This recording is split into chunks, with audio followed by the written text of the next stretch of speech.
Yo, what's going on, people? My name is Carl, also known as Young Brizzy. I've been making music for about 9 to 10 years. And in this video, I'm going to break down how I made the beat for Bounce That. So stick around to the end because I'm going to give you 3 reasons why the Bounce That beat is so good for an artist to jump on. Some tips you might be able to steal from me to use in your own production. But we're going to get into that after we go through FL Studio and check out the project file. She feels like a Ferrari, oh, body on me saying shawty, oh, feel it shake when she park it.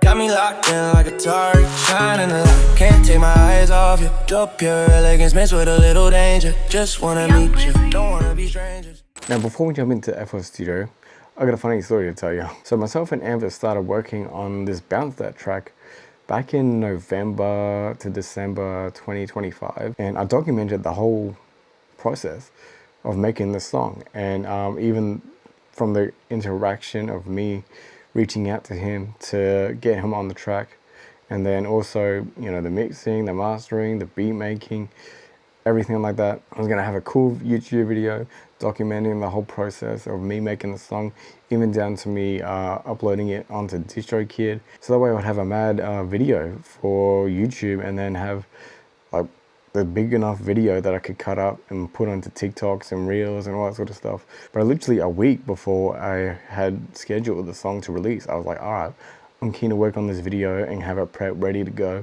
have all the content ready. But when I went to go check all the footage that I had saved up, I'm talking like 4 or 5 months of footage of me working on this song back and forth with me and Amvis. And when I went to work on the video, and when I put up all the footage, the first half of the video was kind of missing, including the screen recordings from me mixing and mastering, even me reacting to the first couple of demos that he sent me. And yeah, I had nothing really. So I had like half a video for me to work on, so I couldn't really do anything with it. So when the song released, I had to kind of scramble and just make a bunch of what I call cheap ass videos for me to post with the Bounce That record. But hey, it all worked out in the end. But hey, anyways, that's enough story time. Let's jump into the FL Studio. So here's all the project files that I have for all my beats. It's all in one hard drive, so I can find it all. And the original name for the beat is called Pure Ice. So we're gonna quickly find that amongst all my beats. So yeah, here we go. Pure Ice. As you can see, date created. I don't know if this is accurate. Could be. I'm not too sure. But it says the 10th of the 10th, 2025 at 1:07 p.m. So yeah, let's open up this project file. So here is the project file for Bounce That. Let's just play the beat real quick, just so you have an idea of what we're going with.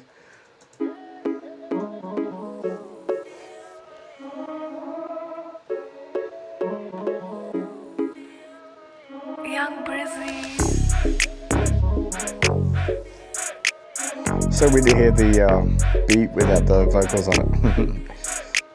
Young Brizzy.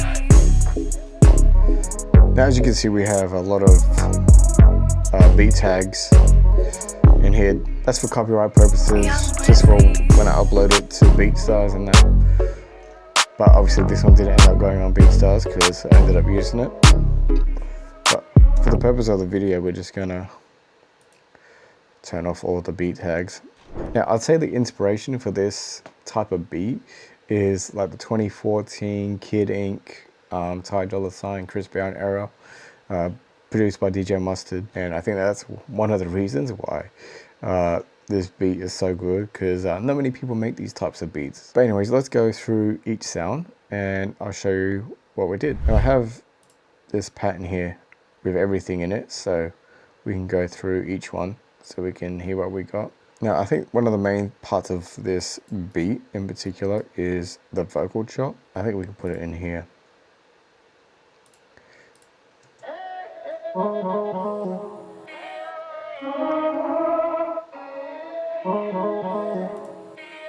This is a bunch of vocals kind of meshed together to make this happen. Now, as you see, we got the Real Monster, which is this one.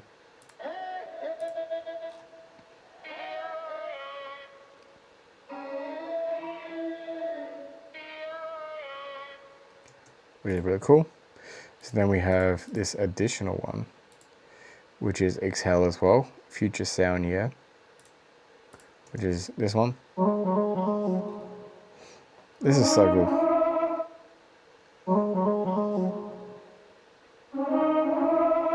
So let me quickly show you the other vocal chops.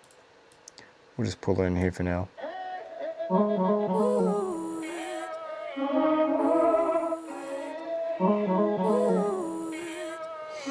So you can hear that. So those combined is what created this vocal chop right here.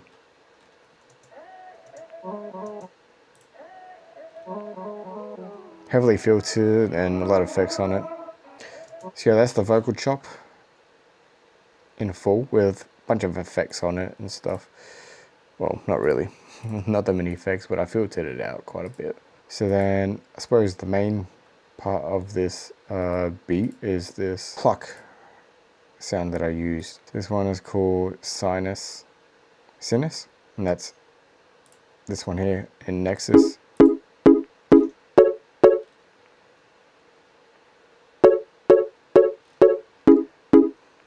So that by itself is pretty bland, I would say, but it's cool. It's a cool start to what I wanted. So then I added this,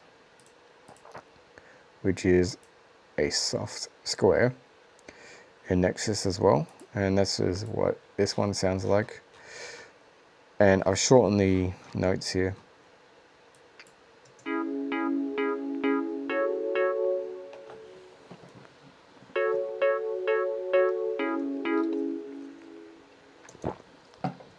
So yeah, we have those individual sounds, and when you play them together, this is what you get.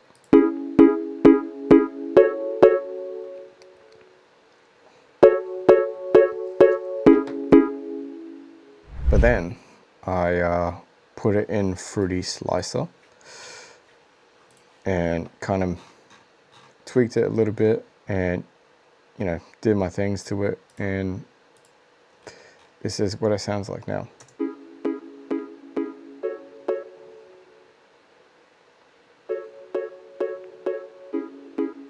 So it's obviously the same thing, but it's just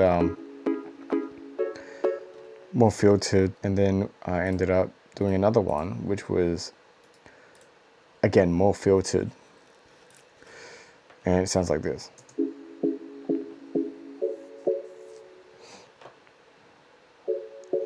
And I put this in different parts of the song. Now after the Plucks, we got this bass sound, which I got from Infinite's Analog Lab bank. It's called 4 AM in Summer Nights 3. Shout out Infinite, he's a dope beat maker, producer, and this is what it sounds like.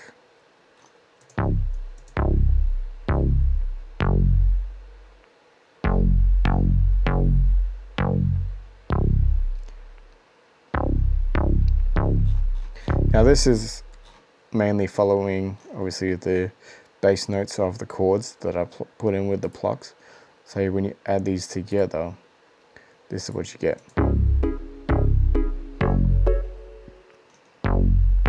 And that just adds a little punch to the low end, which is cool.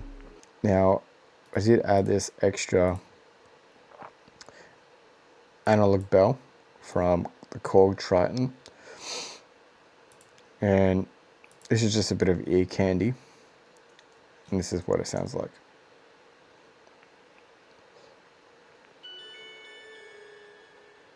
Now this is just more of an ambient thing that I put in the background. Now you add all these melodic parts together, and this is what we got.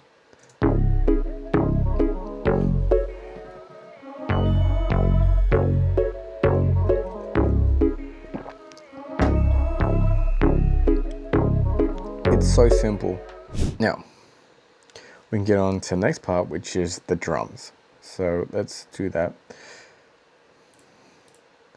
We'll turn our here off.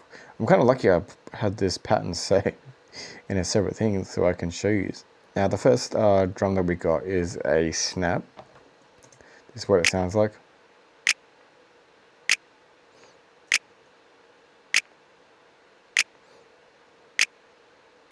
Now for the hook, we got the clap that comes in here and there.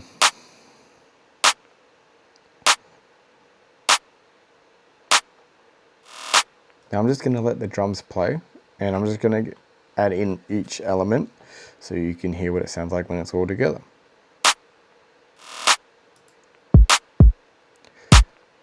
Add the kick.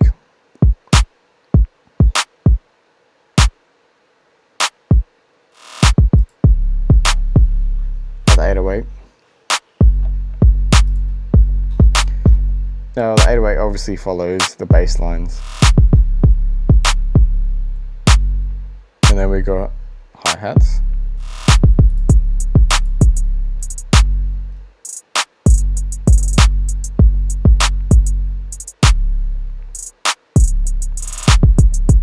Now the hi-hat pattern is so simple. Only a couple rolls here and there. And then we got the rim shots at the end of the bar.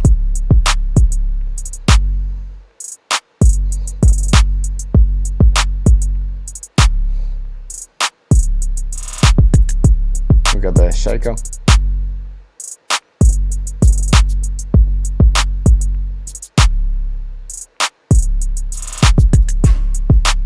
Stomp.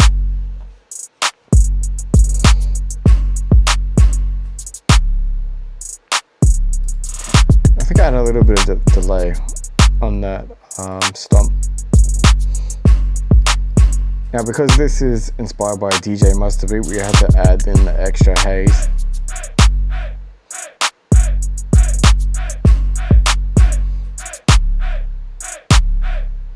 And then crash. So that's the drum pattern, it's so simple.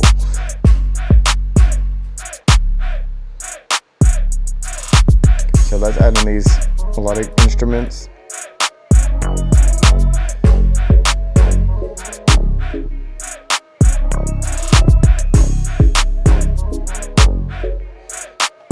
And that's the whole loop, I suppose, for bounce step. Now, as you can see on my mixer, I only add a couple things here and there for effects. Bit of side chaining for the bass and the 808, the kick obviously. Now this is my master channel, which I put through Patcher. So obviously we have EQ rolling out the low end and the high end, feeding into a soft clipper, and then got a limiter on the default setting. And that's pretty much it. Now with all of those elements mixed together, this is what we're left with.